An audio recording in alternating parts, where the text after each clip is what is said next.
My dear students, doctor James Tyler Kent രചിച്ച lectures on homoeopathic materia medica എന്ന പുസ്തകത്തെ ആധാരമാക്കിയുള്ള ഈ പ്രോഗ്രാമിലേക്ക് നിങ്ങൾക്ക് എവർക്കും വീണ്ടും സ്വാഗതം.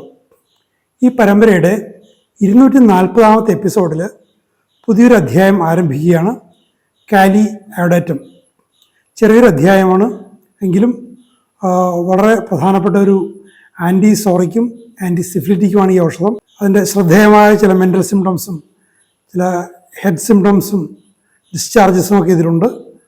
അവയെക്കുറിച്ച് നമുക്ക് മനസ്സിലാക്കാം. This remedy is an antipsoric and antisyphilitic. It has been used very extensively by the old school as an antisyphilitic, but in the very large doses which they used it because to a great extent allopathic to the disease because of the tremendous effect it produced upon the economy and implanted its own miasm, and thereby in a measure it suppressed many causes of syphilis. പൊട്ടാസ്യം അയോഡൈഡിൻ്റെ പഴയ ഉപയോഗത്തെക്കുറിച്ചാണ് കെൻ്റിയോട് പറയുന്നത്. അതിനൊരു massive ഡോസസിൽ സപ്രസീവായിട്ട് ഉപയോഗിച്ചിരുന്നു. അങ്ങനെ സപ്രസീവായിട്ട് ഉപയോഗിക്കുമ്പോൾ അത് അതിൻ്റേതായിട്ടുള്ള ഇംപ്രിൻ്റ് അയാളുടെ വൈറ്റാലിറ്റിയിലുണ്ടാക്കും, ഒരു ടിപ്പിക്കൽ വൈറ്റൽ ഡിറേഞ്ച്മെൻ്റ് ഉണ്ടാക്കും.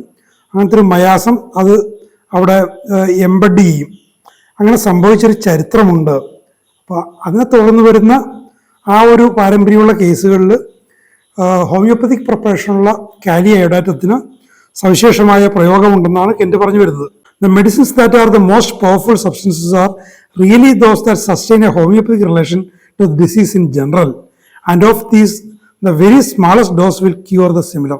വളരെ ശക്തമായ രാസവസ്തുക്കൾക്ക് അല്ലെങ്കിൽ മറ്റ് ശക്തമായ രൂക്ഷമായ പദാർത്ഥങ്ങൾക്ക് ഒരു രോഗാവസ്ഥയുമായി പൊതുവിൽ ഒരു സാദൃശ്യമുണ്ടെങ്കിൽ അവയുടെ മാസീവ് ഡോസ് അല്ല സുഖപ്പെടുത്തുന്നത്, ഹോമിയോപ്പതിക് പ്രിപ്പറേഷനുള്ള സ്മോളസ്റ്റ് ഡോസ്, പൊട്ടൻസൈസ്ഡ് ഡോസാണ് അതിനെ സുഖപ്പെടുത്തുന്നത്.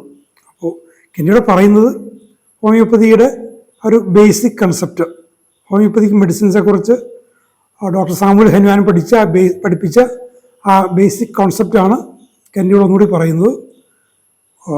വളരെ ലളിതമായി പറഞ്ഞാൽ വിഷപദാർത്ഥങ്ങൾക്ക്, മനുഷ്യന് രോഗാവസ്ഥ ഉണ്ടാക്കാൻ കഴിവുള്ള പദാർത്ഥങ്ങൾക്ക് സൂക്ഷ്മമായ ഡോസേജിൽ ക്യൂറേറ്റീവ് പ്രോപ്പർട്ടീസ് ഉണ്ടാകും എന്നുള്ള കാര്യം. അതുപോലെ തന്നെ കാലി അയോഡാറ്റത്തിനും അതുണ്ട്. When the remedy is not similar enough to cure in such a form, the increasing of the dose does not make it homeopathic. ഇനി ഒരു വിശദീകരണം, ഇങ്ങനെ കൊടുക്കുമ്പോൾ ആ ഔഷധം രോഗാവസ്ഥയുമായി വേണ്ടത്ര സിമിലർ അല്ലെങ്കിൽ, അതിൻ്റെ സാമ്യതയ്ക്കൊരു കുറവുണ്ടെങ്കിൽ അതിനെ റിപ്പീറ്റേഷൻ കൊണ്ട് പരിഹരിക്കാം എന്ന് വിചാരിക്കുന്നത് മൗഢ്യമാണ്. അത് ഹോമിയോപ്പതിക്ക് അല്ല. സിമിലിമം ആണെങ്കിൽ, അല്ലെങ്കിൽ ഓൾമോസ്റ്റ് സിമിലിമം, അല്ലെങ്കിൽ പരമാവധി സാധ്യമായതിൽ വെച്ച് ഏറ്റവും സിമിലിമം ആണെങ്കിൽ അത് ഒറ്റ ഡോസ് കൊണ്ട് അതിൻ്റെ ഗുണം കാണും. അതുകൊണ്ട് യാതൊരു അനക്കവും ഇല്ല, ഒരു ക്യൂറേറ്റീവ് റിസൾട്ട് അതിൽ നിന്ന് അതിൻ്റെ സൂചനകൾ കാണുന്നില്ലെങ്കിൽ റിപ്പീറ്റ് ചെയ്ത് ഉണ്ടാക്കാം എന്ന് കരുതുന്നത് ഹോമിയോപ്പതിക്കല്ല എന്നുള്ള പ്രധാനപ്പെട്ടൊരു പ്രായോഗിക പാഠമാണ് കെൻ്റി ഇവിടെ തരുന്നത്.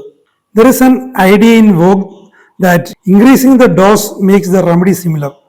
ഇനി ഡോസിൻ്റെ അളവ് കൂടിയ അളവിൽ കൊടുത്ത് അതിനെ സിമിലറാക്കാം എന്ന് വിചാരിക്കുന്നതും തെറ്റായ ഒരു ധാരണയാണ്. That is going away from principle. ഹോമിയോപ്പതിക്കയുടെ തത്വത്തിൽ നിന്നും അകന്നു പോകലാണ്. അത് ചെയ്യരുത്. If the remedy is not similar, there is no form of dose that can make it similar. ഇനി ഔഷധം സിമിലർ അല്ലെങ്കിൽ, രോഗാവസ്ഥയോട്, രോഗിയുടെ ലക്ഷണങ്ങളുടെ ടോട്ടാലിറ്റിയോട് സാമ്യമുള്ളതല്ലെങ്കിൽ അതിന് സാമ്യമുള്ളതാക്കാൻ മറ്റ് യാതൊരു വഴിയുമില്ല. ഇത് വളരെ പ്രധാനപ്പെട്ടൊരു തത്വമാണ്. ഇപ്പം ഞാനൊക്കെ ഇത് വായിക്കുന്ന സമയത്ത് നമുക്ക് മറ്റു മാർഗങ്ങളില്ല, ആരോടും ചോദിക്കാനില്ല എന്നുള്ളൊരു സാഹചര്യത്തിൽ ഹോമിയോപ്പതിയുടെ പ്രിൻസിപ്പിളിനെ കുറിച്ച്, അതിൻ്റെ പ്രാക്ടിക്കൽ സൈഡിനെ കുറിച്ചുള്ള പ്രധാനപ്പെട്ട ചില ഉൾക്കാഴ്ചകൾ തന്ന ചില വാചകങ്ങളാണിത്. ഒരു ഡോസ് കൊടുത്തു, നമ്മൾ വളരെ സെലക്ട് ചെയ്ത്, നമ്മൾ വളരെ പരിശ്രമിച്ച് സിമിലിമം കണ്ടെത്തി, സിമിലിമം ആണെന്നുള്ള ധാരണയിൽ നമ്മൾ ഡോസ് കൊടുത്തു, അതുകൊണ്ട് യാതൊരു അനക്കവും ഇല്ലെങ്കിൽ അത് പിന്നെ കൊടുത്തിട്ട് കാര്യമില്ല. പിന്നെ കൊടുക്കേണ്ടി വരുന്നത് അത് ഒരു വർക്ക് ചെയ്തു തുടങ്ങി അത് മുന്നോട്ട് പോകുന്നില്ല, ആക്ഷൻ മുന്നോട്ട് പോകുന്നില്ലെങ്കിൽ അതിൻ്റെ കാരണം എന്തെന്നതിനെക്കുറിച്ച് വീണ്ടും പഠിച്ച ശേഷം റിപ്പീറ്റ് ചെയ്യുകയോ മറ്റൊരു വർഷം കൊടുക്കുകയോ ആൻഡ്രോട്ട് ചെയ്യുകയോ എന്താണെന്ന് ചെയ്യാം. പക്ഷേ യാതൊരു അനക്കവും കാണുന്നില്ല എങ്കിൽ റിപ്പീറ്റേഷൻ കൊണ്ട് ഫലമുണ്ടാക്കാം എന്ന് പറയുന്നത് നിഷ്പ്രയോജനകരമാണ്. അത് ഹോമിയോപ്പതിക്കല്ല എന്നുള്ള ഒരു പാഠമാണ് കെൻഡി ഇവിടെ തരുന്നത്. It affects the gland. ഇനി കാര്യത്തെ കുറിച്ച് പറയാണ്. It affects the glandular structures and the periosteum after the manner of syphilis. അപ്പോൾ സിഫിലിസിൻ്റെ ബാധയെ തുടർന്ന് ആ ഒരു രീതിയിൽ ഗ്രന്ഥികളുടെ ഘടനയിലും പെരിയോസ്റ്റിയത്തിലും അസ്ഥിയുടെ ആവരണത്തിലും ഒക്കെ ഉണ്ടാകുന്ന ആ ഒരു മാറ്റങ്ങൾ, അതിനോട് കാലിയഡാറ്റത്തിന് സാദൃശ്യമുണ്ട്. കാരണം കാലിയഡാറ്റം ആ തരത്തിൽ ആരോഗ്യവാനായ വ്യക്തിയിൽ അങ്ങനെയുള്ള ചേഞ്ചസ് ഉണ്ടാക്കുന്നുണ്ട്. It produces catarrhal inflammations. കഫം കെട്ടുണ്ടാകുന്ന തരത്തിലുള്ള നീർവീക്കങ്ങൾ കാലിയഡാറ്റം ഉണ്ടാക്കും. It's a deep acting medicine and closely related to Mercurius. മെർക്കുറിയുമായിട്ട് വളരെ അടുത്ത സാധർമ്മ്യം പുലർത്തുന്ന ആഴമേറിയ ഒരു ഔഷധമാണ് Kali iodatum. It has ulcerations and catarrhal states and glandular affections like Mercurius. ഇതിന് മെർക്കുറിയസിൻ്റെ പോലെ കഫസംബന്ധമായ പ്രശ്നങ്ങളും ഗ്രന്ഥിയിലുള്ള പ്രശ്നങ്ങളും ഒക്കെ ഉണ്ട്. It is similar in action to Mercurius and is an antidote to it. മെർക്കുറിയസിനോട് ഇതിന് സാദൃശ്യമുള്ളത് തന്നെ മെർക്കുറിയസിൻ്റെ ഒരു ആൻറ്റിഡോട്ടും കൂടിയാണിത്. This remedy has A peculiar mental state. There is A very strong degree of irritability, cruelty and harshness of temper. ഇത് മൂന്നും ഇറ്റാലിക്സാണ് കെൻഡ് പറഞ്ഞിരിക്കുന്നത്. സാമാന്യത്തിലധികം പ്രാധാന്യം അതിന് കൊടുക്കണം. ഇറിറ്റബിളാണ്, വളരെ ഇരിക്കപ്രതിയില്ലാത്ത ഒരു തരം അവസ്ഥ. ക്രൂവൽറ്റി, ക്രൂരത കാണിക്കുന്നു. ഹാർഷ്നെസ്, വളരെ രൂക്ഷത. ടെമ്പർ, ആ പ്രകൃതം വളരെ രൂക്ഷമാണ്. He's harsh with his family and his children. തൻ്റെ കുടുംബത്തിലും മക്കളോട് പോലും ഈ ഹാർഷ്നെസ് കാണിക്കുന്നു, ആ രൂക്ഷത കാണിക്കുന്നു. അയാൾ അബ്യൂസീവാണ്. കുട്ടികളെയും കുടുംബത്തിലുള്ള മറ്റുള്ളവരെയും, ഭാര്യയെയോ ഭർത്താവിനെയോ മാതാപിതാക്കളെയൊക്കെ ഉപദ്രവിക്കും. It will take all the sense of refinement out of his mind. മനസ്സിൻ്റെ ആ ഒരു റിഫൈൻമെൻറ്റ്, സംസ്കാരം, നമ്മൾ സംസ്കാരം എന്ന് പറയില്ലേ, സംസ്കാര സമ്പന്നതയാണ്. ആ ഒരു സാംസ്കാരികത, ആ റിഫൈൻമെൻറ്റിനെ നീക്കിക്കളയും കാലിയഡാറ്റം. അപ്പം അതുകൊണ്ട് അത്തരം സ്വഭാവ സവിശേഷതകളുള്ളവർക്ക് കാലിയഡാറ്റം കൊടുക്കാം. It will take all the sense of refinement out of his mind and then he will become sad and tearful. അപ്പോൾ ഇങ്ങനെയുള്ളൊരു സാംസ്കാരികത, അയാളുടെ ഒരു മനോസംസ്കാരം അയാളിൽ നിന്ന് നീക്കളയും. മാത്രമല്ല അയാൾ അതിൽ ദുഃഖിതനുമാണ്, സങ്കടമുണ്ടതിൽ, ആ അവസ്ഥയിൽ കണ്ണീർ പൊഴിക്കും. Extremely nervous and must walk and be on the go. വല്ലാതെ നാഡികൾ വല്ലാതെ അസ്വസ്ഥമാകുന്നു. അതുകൊണ്ട് എന്താ സംഭവിക്കുന്നത്? ഇരിക്കപ്പുറതിയില്ല, എപ്പോഴും നടക്കണം. ഓൺ ദ ഗോ, എപ്പോഴും ഇങ്ങനെ നടന്നുകൊണ്ടിരിക്കുക, എന്തെങ്കിലും ചെയ്തുകൊണ്ടിരിക്കണം. വെറുതെ ഇരുന്നു കഴിഞ്ഞാൽ അയാൾ വല്ലാതെ അസ്വസ്ഥയാകും. If he remains in a warm room he becomes weak and tired. ചൂടുള്ള മുറി കുഴപ്പമാണ്, ക്ഷീണിതനാകും, ആകെ തളർന്നു പോകും. And feels as if he could not stir. ചൂടുള്ളൊരു മുറിയിൽ അയാൾക്ക് എന്തെങ്കിലും ചെയ്യാൻ അയാൾക്ക് സാധിക്കില്ല, അയാൾക്ക് സ്വയം ഉത്തേജിപ്പിക്കാൻ അയാൾക്ക് പറ്റില്ല. Does not want to move. ഒന്നും ചെയ്യാൻ പറ്റില്ല, ഒന്നും അനങ്ങാൻ പറ്റില്ല. And does not know what is the matter with him. ഒന്നും ചെയ്യാൻ പറ്റില്ല, തനിക്കെന്ത് പറ്റി എന്നറിയാത്തൊരവസരമായി പോകും ചൂടുള്ള ഒരടച്ചുകൂട്ടിയൊരു മുറിയിൽ. He's worse in the warmth of the house. ഭവനത്തിൻ്റെ ആ ഒരു ഊഷ്മളതയിൽ, തണുപ്പ് രാജ്യത്തെക്കുറിച്ച് വെച്ചാണ് ഇത് പറയുന്നത് എങ്കിൽ പോലും നമുക്ക് ചൂടുള്ളൊരു സാഹചര്യം എന്നൊക്കെ പറയാം. ഒരു ഭവനത്തിൻ്റെ ഒരു ഊഷ്മളത അയാൾക്ക് പറ്റില്ല, അയാളുടെ സ്ഥിതി മോശമാകും. ഇത് വായിച്ച് ഒരു 90-ലൊക്കെ ആയിരിക്കും ഞാൻ വായിച്ചിരിക്കാൻ സാധ്യത. 1-2 വർഷത്തിന് ശേഷം ഞാൻ കോഴിക്കോട് താമസിക്കുമ്പോൾ ഞാൻ വർക്ക് ചെയ്തിരുന്ന പുസ്തക പ്രസിദ്ധീകരണ സ്ഥാപനത്തിൽ അവിടെ നിന്ന് പണിയൊക്കെ എടുക്കാൻ വരുന്ന ഒരാളുണ്ടായിരുന്നു, ചെറുപ്പക്കാരൻ. അയാൾക്ക് ഈ ഒരു പ്രകൃതം ഞാൻ അയാൾ ശ്രദ്ധിച്ചിരുന്നു. അയാൾ ഒരു മുറിയിലാക്കി ഇരിക്കാൻ പറ്റില്ല, ഇരുന്ന് കഴിഞ്ഞാൽ ചൂട്, എനിക്കും ചൂട് പ്രശ്നം തന്നെയാണ്. പക്ഷേ ഇയാൾ ഈ ചൂടത്തിരുന്ന് കഴിഞ്ഞാൽ ഇയാൾ ആകെ തളർന്നു പോകും. ഇയാൾക്ക് പിന്നെ ഒന്നിനും കൊള്ളില്ല. ഇയാൾ പുസ്തകങ്ങൾ കെട്ടുകയും അങ്ങനെയുള്ള പണികളൊക്കെ ചെയ്യുന്നത് അയാൾ പുറത്ത് വെച്ച് ഇയാൾ ചെയ്യുള്ളൂ, പുറത്തിരുന്നേ ചെയ്യുള്ളൂ. അത്യാവശ്യം ഞാനായിട്ടൊരു അടുപ്പം ഉണ്ടായിരുന്നു. അങ്ങനെ ഇരിക്കുമ്പോഴാണ് ഇയാൾ പുസ്തകങ്ങളുമായിട്ടൊക്കെ ആയിട്ട് ദൂരെ എടുത്ത് പോയ സമയത്ത് ഇയാളുടെ ഭാര്യയും ഇയാളുടെ അച്ഛനും കൂടി ഞങ്ങളടുത്ത് വന്നു. എന്നിട്ട് കുറേ പ്രശ്നങ്ങൾ, ഇയാൾ കുടുംബത്തിലുണ്ടാക്കുന്ന പ്രശ്നങ്ങൾ, ഇയാളുടെ നടത്തുന്ന അബ്യൂസസ്, അയാളുടെ മകളെ വരെ ഇയാൾ അബ്യൂസ് ചെയ്തൊരു കഥ ഇയാളുടെ ഭാര്യയും അച്ഛനും വളരെ സങ്കടത്തോടുകൂടി പറഞ്ഞു. അതിനുശേഷം പിന്നീട് ഇദ്ദേഹം വന്നപ്പോൾ ഞാനുമായിട്ടൊരു അടുപ്പമായിരുന്നു. ഞാൻ ഇദ്ദേഹത്തിൻ്റെ കേസ് എടുക്കുന്നത് പോലെ, ഇദ്ദേഹം അറിയാതെ കേസ് എടുക്കുന്നത് പോലെ സംസാരിച്ചു. എനിക്കത് കാലിയ ഇടപെട്ടാണെന്നുള്ള കാര്യത്തിൽ എനിക്ക് യാതൊരു സംശയം ഉണ്ടായിരുന്നില്ല. അയാൾക്കൊരു സിഫിലിസിൻ്റെ സപ്രഷൻ്റെ ഒരു ചരിത്രം അയാൾക്കുണ്ടായിരുന്നു. പക്ഷെ അയാളെ എങ്ങനെ ട്രീറ്റ് ചെയ്യുമെന്നുള്ളൊരു പ്രശ്നമാണ്. മദ്യപാനമൊക്കെ അത്യാവശ്യമുണ്ട്. എങ്ങനെ ഒരു ചികിത്സയിലേക്ക് കൊണ്ടുപോകും? അന്നെനിക്ക് കോഴിക്കോട് എനിക്ക് പരിചയമുള്ള ഹോമിയോപാസ് ഉണ്ടായിരുന്നു.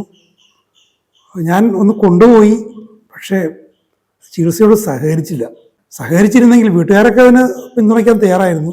സഹകരിച്ചിരുന്നെങ്കിൽ അയാളെ രക്ഷപ്പെടുത്താൻ പറ്റുമെന്നുള്ള കാര്യത്തിൽ എനിക്ക് നല്ല ഉറപ്പായിരുന്നു. അത്രയ്ക്കൊരു ടിപ്പിക്കൽ കാരിയ ഐഡോറ്റൻ കേസായിരുന്നു അത്. പിന്നീട് അദ്ദേഹത്തിന് സംഭവിച്ചത് എനിക്കറിഞ്ഞൂടാ. ഇനി he's worse in the warmth of the house, but as soon as he goes into the open air he feels better. അപ്പോൾ ഞാൻ നേരത്തെ പറഞ്ഞില്ലേ, ഇപ്പോൾ എനിക്കും ചൂടത്തിരുന്ന് കഴിഞ്ഞാൽ, ചൂടുള്ള മുറികത്തിരുന്ന് എനിക്കും പ്രയാസമാണ്. പുറത്തേക്ക് ഇറങ്ങുന്നത് എനിക്ക് സന്തോഷമുള്ള കാര്യമാണ്. പക്ഷെ ഇദ്ദേഹത്തിന് അങ്ങനെയല്ല. ഇദ്ദേഹത്തിന് മുറിയിലിരിക്കുമ്പോൾ ഇയാളത് ഇനാക്റ്റീവായിട്ട് മാറുന്നു. മുറിയുടെ ചൂടിരിക്കുമ്പോൾ ഇയാൾ ഇനാക്റ്റീവാണ്.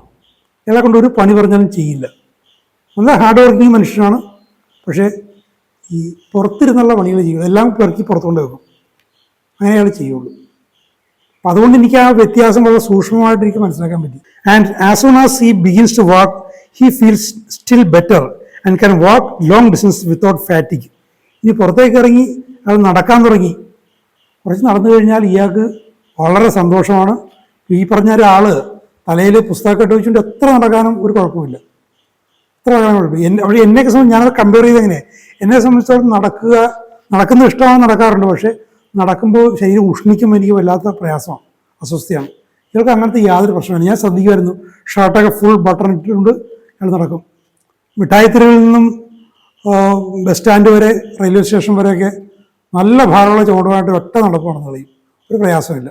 ഇനി അവിടെ ചെല്ലുമ്പോഴേക്കും ട്രെയിൻ വിട്ടുപോയി, തിരിച്ചു നടക്കണോ, ഒരു കുഴപ്പമില്ല, ഒരു റെസ്റ്റുമില്ലാതെ തിരിച്ചു നടക്കുകയും ചെയ്യും. ദീർഘദൂരങ്ങൾ യാതൊരു ക്ഷീണവുമില്ലാതെ നടക്കാൻ തയ്യാറായിരുന്നു. Goes in the house again and becomes weak and tired and exhausted. പക്ഷേ വീടിനകത്തേക്ക് കയറി കഴിഞ്ഞാൽ ഇയാൾ ആകെ ക്ഷീണിക്കും, ഇയാളെ കൊണ്ടൊരു ഒരു പണിക്കും പറ്റില്ല, അങ്ങനത്തെ അവസ്ഥ. Nervous and mental exhaustion comes on from resting. വിശ്രമിക്കുമ്പോൾ നാഡീ സംബന്ധമായിട്ടുള്ള അല്ലെങ്കിൽ മാനസികമായിട്ടുള്ള ആകെ തകർച്ച വളരെ ടിപ്പിക്കലാണത്. The head manifest some peculiar things such as we sometimes see in syphilis. ഇനി സിഫിലിസിൽ കാണുന്ന പോലെ വളരെ ടിപ്പിക്കലായിട്ടുള്ള ചില ലക്ഷണങ്ങൾ തലയുമായിട്ട് ബന്ധപ്പെട്ട് കാണാൻ പറ്റും. Which the remedy controls when the other symptoms agree. ഇനി കെൻഡ് ആവർത്തിച്ച് പറയുന്നത്, നമ്മൾ ധാരാളം സ്ഥലങ്ങൾ നമ്മൾ ഇതിനകം കണ്ടുവന്നു. ഒരു ലക്ഷണത്തിൻ്റെ ഒരു പ്രാധാന്യത്തെക്കുറിച്ച് കെൻഡ് പറയുമ്പോൾ അദ്ദേഹം വളരെ ശ്രദ്ധാപൂർവ്വം കൂട്ടിച്ചേർക്കും. അതിൻ്റെ ടോട്ടാലിറ്റി യോജിക്കുമ്പോൾ മറ്റു ലക്ഷണങ്ങൾ കൂടി ചേരുമ്പോൾ, അല്ലാതെ ടിപ്പിക്കൽ ഹെഡ് സിംറ്റംസ് ഉണ്ട് എന്ന് പറഞ്ഞുകൊണ്ട് കാരിയഡേറ്റം കൊടുത്തേക്കാമെന്ന് വിചാരിക്കരുത്. മറ്റു ലക്ഷണങ്ങളും എഗ്രി ചെയ്തിരിക്കണം. ഞാൻ ഈ പറഞ്ഞ ആളിൽ ഈ ഒരു ടിപ്പിക്കൽ ആ ഒരു മുറിയുടെ അകത്തിരിക്കുമ്പോഴും പുറത്തിരിക്കുമ്പോഴും നടക്കുമ്പോഴുള്ള ലക്ഷണങ്ങളാണ് ശ്രദ്ധിച്ചെങ്കിൽ പോലും ഞാൻ പിന്നീട് അദ്ദേഹമായിട്ടൊരു കേസ് ടേക്കിംഗ് പോലെ അദ്ദേഹം അറിയാതെ കുറേ സംസാരിച്ച്, ഞങ്ങൾ നടന്നുകൊണ്ട് സംസാരിച്ചിട്ടാണ്, ഞാൻ ഇപ്പോൾ ഓർക്കുന്നുണ്ട്, കോഴിക്കോട് വലിയങ്ങാടിയിലൂടെ നല്ല ചൂടും പൊടിയൊക്കെ ഉള്ള സ്ഥലത്തൂടെ ഞങ്ങളിങ്ങനെ നടക്കുകയായിരുന്നു പടിഞ്ഞോട്ട്. അങ്ങനെ നടന്നുകൊണ്ട് ഒരു 1/4 മണിക്കൂർ ഞങ്ങൾ ഒരുമിച്ച് നടന്നുകൊണ്ട് സംസാരിച്ചാണ് അദ്ദേഹത്തിന് ഈ നേരത്തെ സിഫിലിസിൻ്റെ പ്രശ്നവും മറ്റുമൊക്കെ അദ്ദേഹം ഒരു ഘട്ടത്തിൽ അദ്ദേഹം എന്നോട് തുറന്നു പറയുകയും ചെയ്തു. By parietal head pains of nerve syphilis, തലയെ ബാധിക്കുന്ന സിഫിലിസിൻ്റെ ഫലമായിട്ടുണ്ടാകുന്ന തലയുടെ പിൻഭാഗത്ത് 2 വശവും ഉള്ള തലവേദന, ഓൾഡ് ലോങ് സ്റ്റാൻഡിങ് കേസസ്, പഴകിയ വേദന, pains through the parietal bones through the side of the head as if crushed in a vice. ഉണ്ടോ? as if crushed in a vice. ഒരു വൈസിൽ വെച്ചുകൊണ്ട്, വർഷോപ്പിലെ കാണുന്ന വൈസിൽ വെച്ചുകൊണ്ട് മുറുക്കിയാലെന്ന പോലെ ഇരുവശത്തു നിന്നും 2 പ്ലേറ്റുകൾ, മെറ്റൽ പ്ലേറ്റിൽ വെച്ചിങ്ങനെ സ്ക്രൂ ചെയ്തിങ്ങനെ മുറുക്കും. അതാണ് വൈസ്. അങ്ങനെ മുറുക്കിയാലെന്ന പോലുള്ള വേദന ആ തലയുടെ വശങ്ങളിൽ. ഓഫുൾ ക്രഷിങ്, വെറുതെ അമർത്തുകയല്ല, വല്ലാതെ ഭയങ്കര പ്രയാസമുണ്ടാകുന്ന രീതിയിലുള്ള crushing. Pulsating, pressing, renting base in both side of the head. തലയുടെ ഇരുവശങ്ങളും വിങ്ങുന്ന തരത്തിലുള്ള, ഞെങ്ങുന്ന തരത്തിലുള്ള, ആകെ ഞെരിക്കുന്ന തരത്തിലുള്ള വേദനകൾ. These are worse in the house. വീടിനകത്തായിരിക്കുമ്പോഴാണ് ഇതൊക്കെ വരുന്നത്.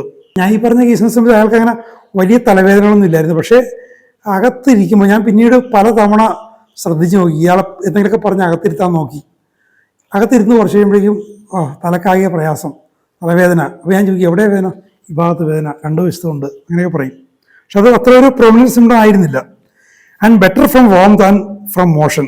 അവിടെ ചൂട് പിടിക്കാൻ നേരത്ത് അതുകൊണ്ട് മെച്ചമുണ്ട്. പക്ഷേ മുറിയുടെ അകത്ത് ചൂടല്ല, പുറത്ത് നടക്കുമ്പോൾ ഇതുണ്ടെങ്കിൽ അവിടെ നിന്ന് ചൂട് പിടിച്ചു കഴിഞ്ഞാൽ അതുകൊണ്ട് ആശ്വാസം ഉണ്ടാകുന്നില്ല. അല്ല, മുറിയുടെ വീടിനകത്ത് വാന്ത് കൊണ്ടുള്ള ബെറ്റർ അല്ല അവിടെ ഉദ്ദേശിക്കുന്നത്.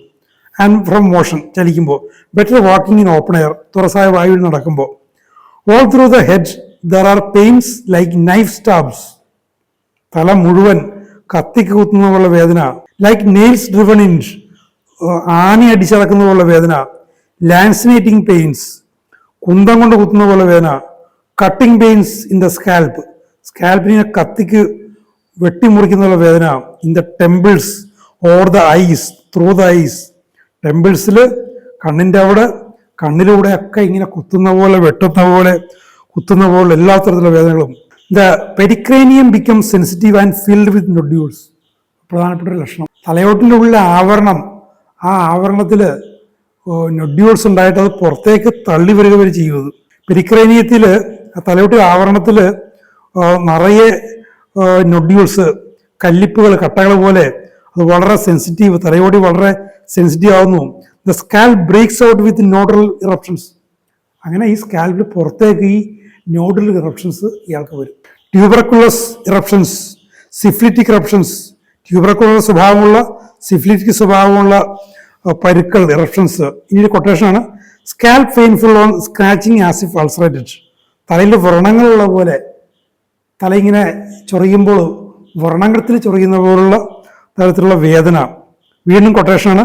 Great disposition for hair to change colour and fall out. തലമുടിയുടെ നിറം മാറി പൊഴിഞ്ഞു പോകാനുള്ള ഒരു പ്രവണത. Coldness of the painful parts, വേദനയുള്ള ഭാഗങ്ങളിലൊക്കെ തണുപ്പ്. In watching a syphilitic case there is often notice disturbance of vision. ഈ സിഫിലിറ്റിക് കേസിൽ കാഴ്ചയെ സംബന്ധമായ ക്രമരാഹിത്യങ്ങൾ ഉണ്ടാകും. ആൻഡ് ഫൈനലി ഐറൈറ്റിസ്, അത് ഐറിസിലെ വീക്കത്തിൽ ചെന്ന് അവസാനിക്കും. They can be treated homoeopathically. അവയെ നമുക്ക് ഹോമിയോപ്പതി ഉപയോഗിച്ചുകൊണ്ട് നമുക്ക് സുഖപ്പെടുത്താൻ പറ്റും. കൃഷ്ണമണിയിലൊക്കെ ഉണ്ടാകുന്ന വ്രണങ്ങളും മറ്റൊക്കെ നമുക്ക് ഹോമിയോപ്പതിയിലൂടെ സുഖമായിട്ട് ചികിത്സിക്കാൻ പറ്റും. I have seen syphilitic iritis of the most severe character cured with Staphisagria, Hepar, nitric acid, Mercurius, Kali iodatum and many other remedies. Syphilitic iritis, സിഫിലിസുമായിട്ട് ബന്ധപ്പെട്ടുണ്ടാകുന്ന കണ്ണിൻ്റെ ഈ വീക്കം, കണ്ണിലെ കൃഷ്ണമണിയുടെ വീക്കത്തിന് വളരെ സീവിയർ ക്യാരക്ടർ, വളരെ രൂക്ഷ സ്വഭാവമുള്ളതാണ്. വെറുതെ നിസ്സാരമല്ല. എത്രയോ ഔഷധങ്ങളാണ് ഇറ്റാലിക്സിൽ കൊടുത്തിരിക്കുന്നതാണ്. Staphisagria, Hepar, nitric acid, Mercurius. Kali iodatum ഇറ്റാലിക്സിലല്ല. കാലിയഡാറ്റത്തേക്കാൾ പ്രാധാന്യമുള്ളതാണ് മറ്റ് ഔഷധങ്ങൾ. And many other remedies. The inflammatory process stops at once. കൃത്യമായിട്ടുള്ള ഔഷധം കൊടുത്താൽ ഈ വീക്കം അവിടെ നിൽക്കും. There are no adhesions. പിന്നെ ഒട്ടിപ്പോകലോ കൺപോള ഒട്ടിപ്പോകലൊന്നുമില്ല. നോ ഡിഫോമിറ്റി, രൂപമാറ്റം വരുന്നില്ല. And no troubles remaining behind. പിന്നെ മറ്റ് പ്രശ്നങ്ങളൊന്നും ബാക്കി ഉണ്ടാകുകയുമില്ല. ഇപ്പോൾ മറ്റെന്തെങ്കിലും ചികിത്സയൊക്കെ ചെയ്ത് കഠിന പ്രശ്നം മാറി മറ്റ് പ്രശ്നങ്ങൾ ബാക്കി നിൽക്കുന്നു. ഹോമിയോപ്പതിയിൽ അങ്ങനെ ഇല്ല. If you consider that A case of inflammation must run its course and will be associated with fibrinous exudations and adhesions most probably follow. Of course, you must adopt the plan of dilating with atropine and hold the iris so until the disease has run its course. ഇനി ഈ ഒരു inflammation അത് അതിൻ്റെ ഒരു course പൂർത്തിയാക്കണം. അത് അവിടെ ആവശ്യം അവസാനിപ്പിക്കരുത് എന്ന് നിങ്ങൾ എന്തെങ്കിലും കാരണവശാൽ നിങ്ങൾ വിചാരിക്കുകയാണെങ്കിൽ, ഈ ഒരു കേസ് ഫൈബ്രിനസ് എക്സുഡേഷൻസ് ഉണ്ടാകുന്നൊരു കേസാണെങ്കിൽ മിക്കവാറും ഈ കൺപോളകളും മറ്റുമൊക്കെ ഒട്ടിപ്പോകുന്നൊരവസ്ഥ വരികയാണെന്നല്ല, മിക്കവാറും വരും. അങ്ങനെ വരാൻ നേരത്ത് ഈ കണ്ണിനെ ഡിലേറ്റ് ചെയ്യാൻ വേണ്ടി അട്രോപൈൻ ഉപയോഗിക്കണം. അപ്പോൾ കണ്ണിൻ്റെ ഈ ഒരു പ്രശ്നം, ശരീരത്തിലെ സുപ്രധാനമായ ഒരു അവയവത്തിൻ്റെ ഈ ഒരു പ്രശ്നം, അതതിൻ്റെ കോഴ്സ് കംപ്ലീറ്റ് ചെയ്താലേ സുഖപ്പെടൂ എന്ന് നിങ്ങളെങ്ങാനും വിചാരിച്ചു പോയാൽ അതിന് മറ്റ് പല വഴികൾ ഉപയോഗിക്കേണ്ടി വരും. ഇൻഫ്ലമേഷൻ വന്നിട്ട് കൺപോളകൾ ഒട്ടിപ്പോവും, കാഴ്ച തടസ്സപ്പെടും, പല പ്രശ്നങ്ങളുണ്ടാകും. അപ്പോൾ അതിനെ മാനേജ് ചെയ്യാൻ പല വഴികൾ ഉപയോഗിക്കേണ്ടി വരും. ഈ ഐറിസ് നശിച്ചു പോകാതെ ഈ കോഴ്സ് തീരുന്നവരെ പിടിച്ചു നിർത്താൻ പല വഴികളും ചെയ്യേണ്ടി വരും. പക്ഷേ അതിൻ്റെ ആവശ്യമുണ്ടോ? ഒരു ഹോമിയോപാത്തിന് അതിൻ്റെ ആവശ്യമുണ്ടോ? But the disease does not run its course after a proper remedy. പക്ഷേ കൃത്യമായൊരു ഔഷധം കൊടുത്താൽ, ഹോമിയോപ്പതി ഔഷധം കൊടുത്താൽ ആ കോഴ്സ് കംപ്ലീറ്റ് ചെയ്യണം, അത് മുഴുവൻ ഇൻഫ്ലമേഷൻ മുഴുവൻ അത് പൂർത്തിയാക്കണം എന്നുള്ളൊരു സ്ഥിതി ഇല്ല, അതിൻ്റെ ആവശ്യമില്ല. And as best is the last symptom to appear, it will be the first to go. ഈ ഒരു സിഫിലിസുമായിട്ട് ബന്ധപ്പെട്ടുള്ള പ്രശ്നത്തിൽ അവസാനമായിട്ട് കണ്ടൊരു ലക്ഷണമായതുകൊണ്ട് അത് ആദ്യമേ തന്നെ അത് പോകും. And you may expect the eye symptoms to disappear within 24 hours after the administration of the homoeopathy remedy. അപ്പോൾ ഇതിൻ്റെ കോഴ്സൊന്നും പൂർത്തിയാക്കേണ്ട കാര്യമില്ല. കൃത്യ ഔഷധം കൊടുത്താൽ 24 മണിക്കൂറിനകം കണ്ണിൻ്റെ ഈ പ്രശ്നം, കൃഷ്ണമണി പ്രശ്നം പോകും. പിന്നീട് ആഴത്തിലുള്ള മറ്റു പ്രശ്നങ്ങളും ക്രമത്തിൽ വന്നു പോകും. പലപ്പോഴും ഹോമിയോപ്പതിക്ക് അഗ്രവേഷനെ കുറിച്ചുള്ള പല ഭയങ്ങളും തെറ്റിദ്ധാരണകളൊക്കെ പലരുമുണ്ട്. ഞാൻ നിരവധി പേരോട് ഈ ഒരു വിഷയം സംസാരിച്ചു. വളരെ സീനിയറായിട്ടുള്ള ഹോമിയോപാത്തിനോട് ഞാനൊക്കെ വായിക്കുന്ന കാലത്ത് ഞാൻ സംസാരിച്ചിട്ടുണ്ട്. ഇതിനെക്കുറിച്ച് പറ്റുന്നത്രയും ലിറ്ററേച്ചർ വായിക്കാൻ ശ്രമിച്ചിട്ടുണ്ട്. ഞാൻ മനസ്സിലാക്കിയൊരു കാര്യം എന്ന് വെച്ചാൽ, നമ്മുടെ വൈറ്റൽ ഓർഗൻസിനെ കേടാക്കുന്ന തരത്തിലുള്ള ഒരു അഗ്രവേഷൻ ഒരിക്കലും ഉണ്ടാവില്ല. ചില ലക്ഷണങ്ങളൊക്കെ സുസ്ഥിരമായിട്ട് നിൽക്കും. ഇപ്പോൾ സ്കിന്നിലെ പ്രശ്നം 1-2 ആഴ്ചകൾ, ചിലപ്പോൾ ഒരു മാസമൊക്കെ ഇറക്ഷൻസ് നിൽക്കും. അതുകൊണ്ട് സ്കിന്നിന് കുഴപ്പമുണ്ട്, കാരണം സ്കിന്ന് എപ്പോഴും റിപ്ലനിഷ് ചെയ്യുന്ന, ഒന്ന് പോയി അടുത്ത പിന്നെ വന്നുകൊണ്ടിരിക്കും. പക്ഷെ കണ്ണും കൃഷ്ണമണിയൊന്നും അങ്ങനെയല്ലല്ലോ, തലച്ചോറ് അങ്ങനെയല്ലല്ലോ, ഹൃദയം ശ്വാസകോശമൊന്നും അങ്ങനെയല്ലല്ലോ. അപ്പം അങ്ങനെയുള്ള വൈറ്റൽ ഓർഗൻസ്, വളരെ ഡെലിക്കേറ്റ് ആയിട്ടുള്ള ഓർഗൻസിന് ഒരു സ്ട്രക്ചറൽ ഡിഫക്റ്റ്, ഡാമേജ് ഉണ്ടാക്കുന്ന തരത്തിലുള്ള ഒരു അഗ്രവേഷൻ ഹോമിയോപ്പതിയിൽ ഉണ്ടാവില്ല. കാരണം ഹോമിയോപ്പതി വർക്ക് ചെയ്യുന്നത് ഓരോരോ അവയവത്തിലോ അതിൻ്റെ ടിഷ്യൂസിലല്ല. ഹോമിയോപ്പതിക്ക് റെമഡി വർക്ക് ചെയ്യുന്നത് അയാളുടെ വൈറ്റാലിറ്റിയിലാണ്, vital ഡിറേഞ്ച്മെൻറ്റിലാണ്.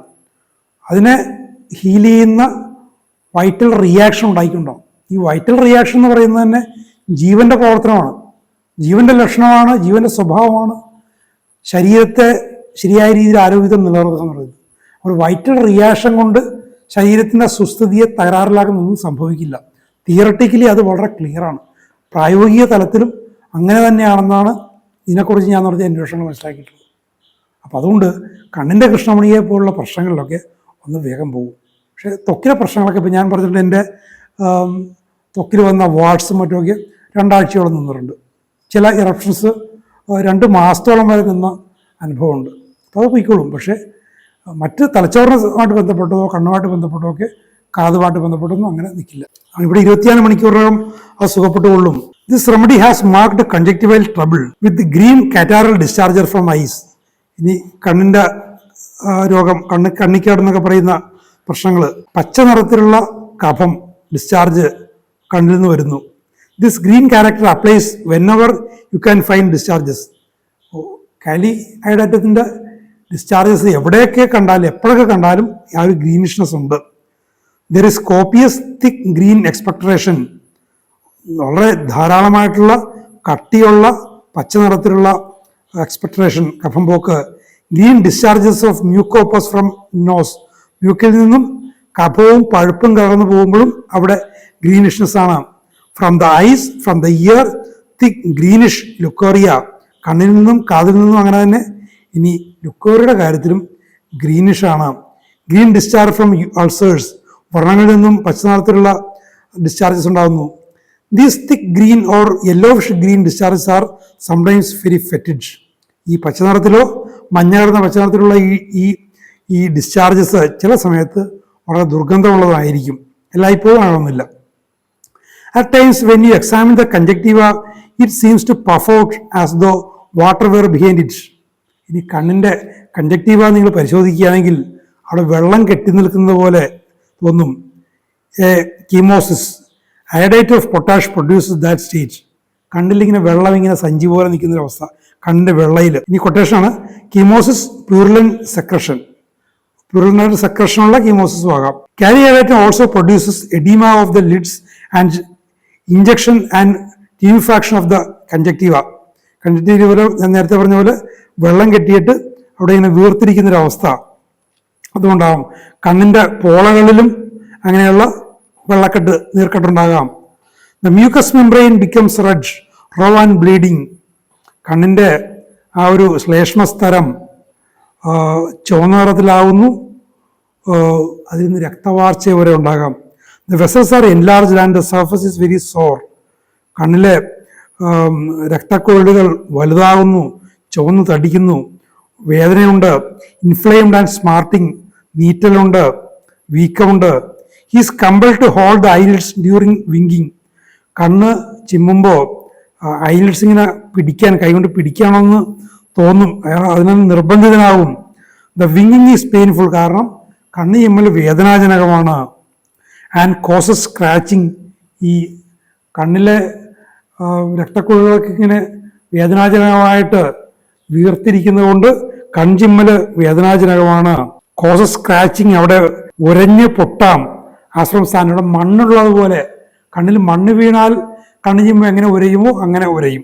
Acute conjunctivitis, especially when it occurs in patients who have rheumatism. ഈ വാദസംബന്ധമായ പ്രശ്നങ്ങളുള്ളവർക്ക് കണ്ണിന് വീക്കം ഉണ്ടാകുമ്പോൾ വളരെ രൂക്ഷമായി അക്യൂട്ട് കണ്ടീഷനാണ്. Who have been abused with mercury. മെർക്കുറിയുടെ അമിതോപയോഗം പണ്ട് സിഫിലിസിൻ്റെ ഒക്കെ കാര്യത്തിനുണ്ടായിരുന്ന പോലെ.